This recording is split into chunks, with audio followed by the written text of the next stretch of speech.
You guys watch hockey? Yeah, this is Arizona. All right, I was going to say, go Blackhawks. Yeah. Go Spurs. Go Brazil. Oh.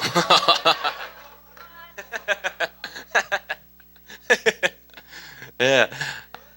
Aquí estaba sentado ayer y vi al pastor aquí sentado y le decía, ya se le va a olvidar que es pastor. He kept on going like this. He was about to curse. Send it to Pastor Marin. Anyways, I want to start off with reading scripture. In Lucas 5:16, Luke 5:16 says this, but Jesus often withdrew himself to lonely places and he prayed. When I was little, I used to wonder, why did Jesus have to pray a lot? Why did Jesus have to pray a lot when he was already like God? So it's like he himself is God, so why is he talking to himself? And I was young, I really didn't understand it. But as I grew and I listened to sermons and I studied scripture and I read books, I got to really understand that Jesus Christ, when he was here on this world, he was a man. Era un hombre. Así que él necesitaba orar con su Padre. He was like you and I, just perfect. And he was only perfect because he was constantly communicating with his Father. And the only reason why he was able to perform all these miracles was because he was in constant communication with his Father, and his faith was developing stronger and stronger and stronger the more he prayed. So I was okay, am I praying enough? And now let me ask you guys this question. Les pregunto ahora a ustedes esto. ¿Ustedes oran lo suficiente para estar fuertes todas las mañanas, todos los días, todas las noches? And don't answer that question. That's a rhetorical question. Just for you. Just think about it. Do I pray enough while I'm walking on this earth? When I wake up, do I pray? Hey, I mean, before I eat, do I pray? Before I go to bed, do I pray? When I'm thankful, do I pray? When I'm driving, do I pray? Do I pray? This, I don't know, how many of you here, and I want to keep this devotional short because I know you guys want to go take a dip in the cold water. Showing of hands, all right? Anybody here in a serious dating relationship? Not married, just in a serious dating relationship? Because it just basically helps me emphasize my point. Oh, snap. This is very obvious. You guys didn't tell me this yesterday. 1 year? ¿Cuándo? Today? June 2nd. Where'd you guys get those shirts?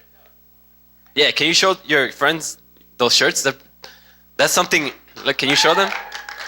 Yay, mira.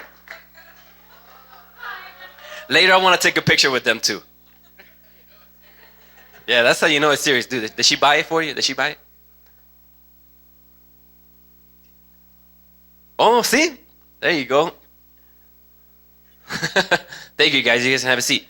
That's something that I would wear it too. Like, for real. I think my wife would make me wear it, but I would wear it. That's pretty awesome. Congratulations, guys. All right. Anybody else? All right. Well, not yet. My parents don't let me. I remember your mom doesn't let you, right? Yes. You're 15. That's good. Wait till you're 25. That's pretty good. You have no choice. Somebody may not want that. Anyways, so for those who are dating, okay, real quick, I remember going through that process myself, and you guys will go through that process or go through that process. You can't wait to talk to the other person. And the way to build your relationship stronger is to become more relational with each other, communicate with each other even more and more. Staying up to 2 o'clock in the morning. I remember doing that with my wife back in the days when we were teenagers, and laying on my kitchen floor because my phone was hanging on the kitchen, and the cord was so long, and I was like, hold on, you know what, let me wait till my parents go to sleep because their bedroom is right next to the phone. And so I would lay on the kitchen floor and I would go like this. I would rotate ears because this ear would get so hot, it would hurt. I would rotate to the other, and we would just talk about probably nonsense, all right? But nonetheless, it still helped us develop our relationship stronger. This leads me to tell you a quick story that leads to a great illustration. Years ago, before I got married, I was dating my wife. we went to a youth congress, un congreso de jóvenes de la Unión. The Lake Union Conference had this Spanish Federation event for all the Hispanic youth in Wisconsin, Illinois, Indiana, and Michigan at Andrews University. So we had it there. I remember Saturday night, they said, okay, tonight we're going to have a special program. Esta noche vamos a tener un programa muy especial. Queremos que todos los jóvenes se salgan, get out of the gym. So all the guys were like, well, that's rude. All right, whatever. We left, we got out of the gym, and we were there for about 20, 30 minutes just hanging out, kicking, relaxing, laughing. And all the girls were inside. And all of a sudden, this girl, a friend of mine, she comes out. She was one of the leaders. She comes out, and she's like, okay, guys, you guys ready? And we're like, all right, for what? All right, have you guys ever heard of this game called speed dating? Have you guys ever heard of a game called speed dating? Have you? Yes? Okay. All right, and some of the guys are like, the really Mexican ones that came from Mexico, they're like, ¿qué es eso? And others were like, yeah, like the guys with the most adventurous hormones. You're like, yeah, finally. Other guys, the shy ones, they were like, mamá, ¿cómo le hablo? ¿Qué le digo a esta chica? ¿Puedo? ¿Sí? ¿No? Ma, I'm 25 years old, ma. Anyways, so some of the guys are like, cool, all right, whatever. So then my girlfriend, my wife, I'll just refer to her as my wife. She comes out, and we're talking. I'm like, hey, do you want to do it? She's like, I don't know. I'm like, well, it'll be cool. She's like, but we're dating. I'm like, I know, but listen, so we can just meet people. You can meet friends, and I can meet friends. All right, fine. So she went back in there, and she participated. She let me participate. Notice how I said she let me. For real. You know what I mean.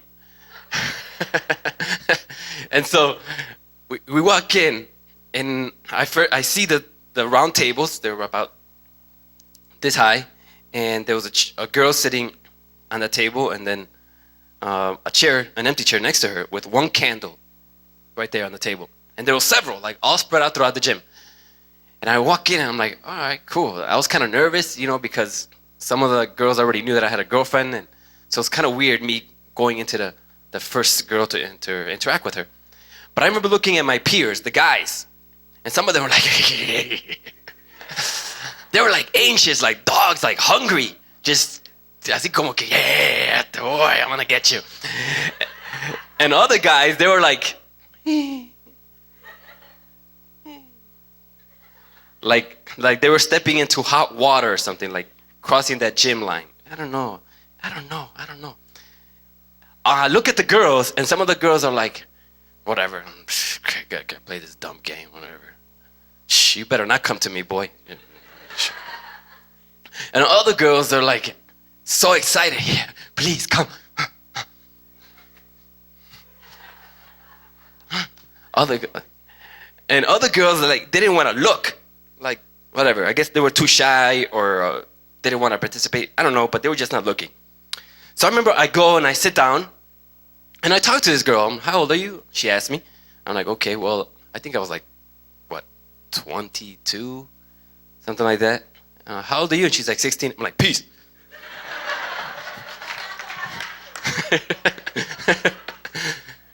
Yeah, but I didn't leave. I'm like, oh, okay, well, where are you from? Indiana. Okay, cool. We started talking. We just, get to know people, because after all, that's what we do. We're friends, and we're just getting to know each other. It's como, like youth, part of the same union, Hispanic, Adventist, Christian, same belief. Why not get to know each other, no matter the age?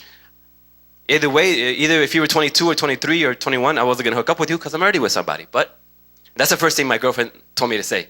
Just make sure you say you're with someone. Fine. Hi, Milton Coronado, I'm with someone. Hi, Milton Coronado, I'm with someone. Cool. Got that out of the way. It ruins the whole game. Yeah, for her, not for me. And so we're there just interacting.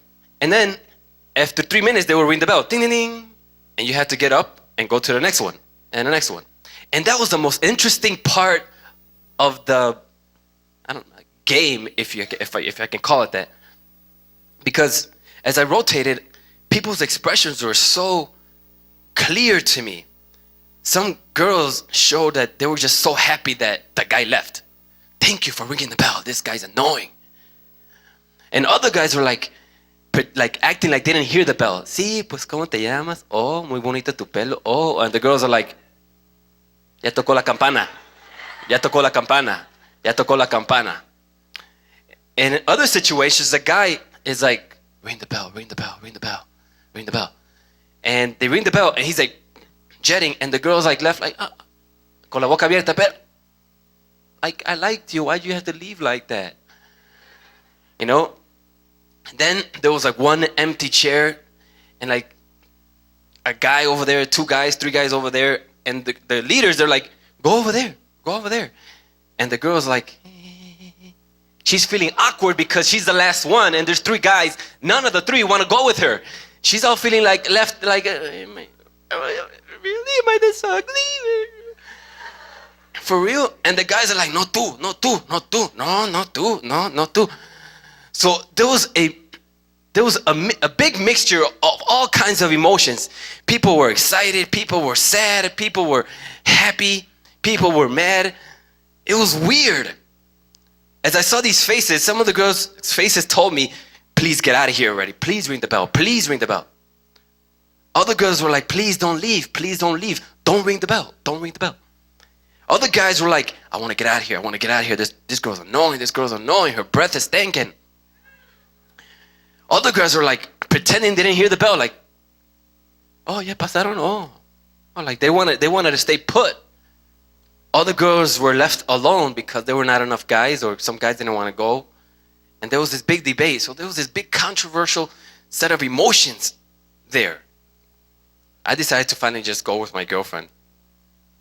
And I kid you not, I stood there for the next 3 changes. I decided not to leave. I just stayed talking with my girlfriend for the next 30 minutes. Oh. The first time, she's like, are you going to leave now? I'm like, no, I want to stay. The second time, she's like, are you going to stay? I'm like, yes. And then the third time, she just got too excited, too happy. And I never left because I married her. Now imagine this, if you will, and with this I'm going to conclude. Jesus prayed often, and he prayed often because he, not only did he know that he needed it to power himself up for the day or for his next encounter. Remember, he was out in the desert for 40 days and he was just praying every day because he knew what he was going to encounter the next 3.5 years of his life. He was just praying to his Father because he needed strength from prayer. Now imagine, okay, you guys walk into the gym, whether you are the female or the male, and you walk into the gym and you see these empty chairs next to someone. And then you see one chair that's made out just for you. And to the right of that empty chair, which it belongs to you, is Jesus. Now, do you rush over to that empty chair and sit down to talk to Jesus? Or do you just bypass him, ignoring him, and go to somebody else, a different God? Let's say you do sit down next to Jesus because you have no choice and that was the last one and you were the last person remaining.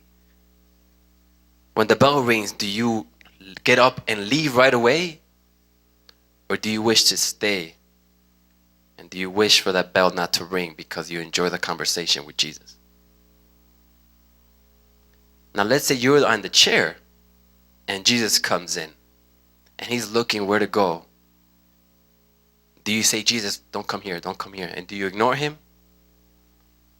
Avoiding eye contact so that he doesn't come to you? Or do you stand up on that table and say, Jesus, please come here because I want to talk to you? You see, in a relationship with Jesus, with anyone, it's all about communicating. And it becomes stronger and stronger and stronger the more you communicate. And the more you trust the person because you communicate and because you know the person more. Jesus wants to have this intimate relationship with you. And he wants to take you out on a date. And it starts with just sitting down on that table and just praying, just talking to him. You talk to Jesus by prayer, and he talks to you when you read scripture or in nature or through other people. He wants that intimate moment just with you. And it is the one out of 2 ways that you can beat the devil. So I want to challenge you guys this morning and for the rest of your life not to forget to pray. For real. Pray as often as you can. And you don't have to close your eyes. You don't have to get on your knees. Just be reverent, be respectful, be sincere, and just talk to God. You don't even have to close your eyes. Just talk to God. Talk to him. He'll listen. He will listen. So may God bless you guys today. Okay? Be safe out there. Don't get injured. Don't get hurt. Don't get some blood on you. All right? And have fun. I wish I could go with you guys, pero no puedo. Because I have to go try to finish this mural at the poolside.